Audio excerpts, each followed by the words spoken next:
ভাই, একটা প্রশ্ন করি আপনাকে। 1 বিঘা জমি দিয়ে একজন মানুষ সর্বোচ্চ কত টাকা ইনকাম করতে পারে বলে আপনার মনে হয়? ধান, সবজি না একটা ফসল? বেশিরভাগ মানুষ এখানেই ভুল করে। আজ আমি আপনাকে কোনো স্বপ্ন দেখাতে আসিনি, আমি দেখাতে এসেছি একটা হিসেব করা বাস্তব বিজনেস মডেল। এই যে আপনি স্ক্রিনে যে ছবিটা দেখছেন, এই পুরোটা মাত্র 1 বিঘা জমি। কিন্তু এই জমিটা যদি ঠিকভাবে ব্যবহার করা যায়, তাহলে এটা আর শুধু জমি থাকে না, এটা ধীরে ধীরে একটা টাকা বানানোর মেশিনে পরিণত হয়।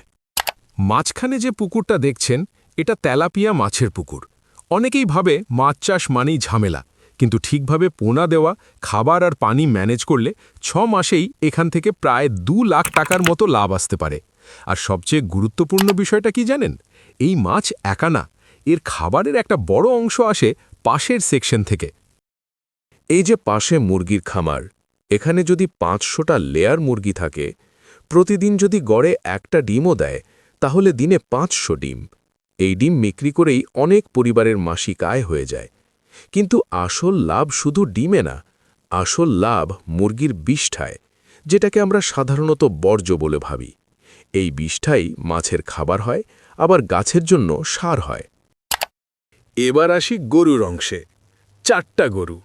অনেকে বলে গরুতে লাভ নাই, কিন্তু ভাই, গরুতে লাভ নাই যদি আপনি শুধু দুধের হিসাব করেন। দুধের সাথে যদি ধরেন গোবর, জৈব সার আর নিজের জমির খরচ বাঁচানোর হিসাব, তখন পুরো ছবিটা বদলে যায়। এই গোবর দিয়েই জমিতে সার দেওয়া যায়, মাছের খাবার বানানো যায়, এমনকি চাইলে বায়োগ্যাসও করা যায়। এখন আসি ড্রাগন ফল বাগানের দিকে। এই অংশটা একটু ধৈর্যের। প্রথম বছর লাভ কম, কিন্তু দ্বিতীয় বছর থেকে এই গাছ কথা বলা শুরু করে।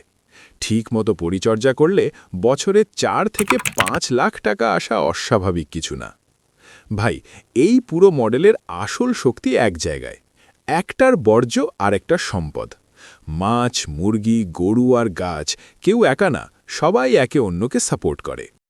এই কারণেই মাত্র 1 বিঘা জমি থেকেও বছরে 8 থেকে 10 লাখ টাকা ইনকাম বাস্তবসম্মত হয়ে যায়। আমি বলছি না সবাই আজই এটা শুরু করবেন, কিন্তু যদি আপনার একটু জমি থাকে আর মাথা খাটানোর ইচ্ছা থাকে, তাহলে এই মডেলটা একবার ভেবে দেখার মতো। জমি ছোট হতে পারে, কিন্তু চিন্তা ছোট হলে চলবে না। ভিডিওটি কেমন লেগেছে কমেন্টে জানিয়ে দিন এবং নতুন হয়ে থাকলে চ্যানেলটি সাবস্ক্রাইব করে দিন। দেখা হবে পরবর্তী কোনো ব্যবসার আইডিয়া নিয়ে।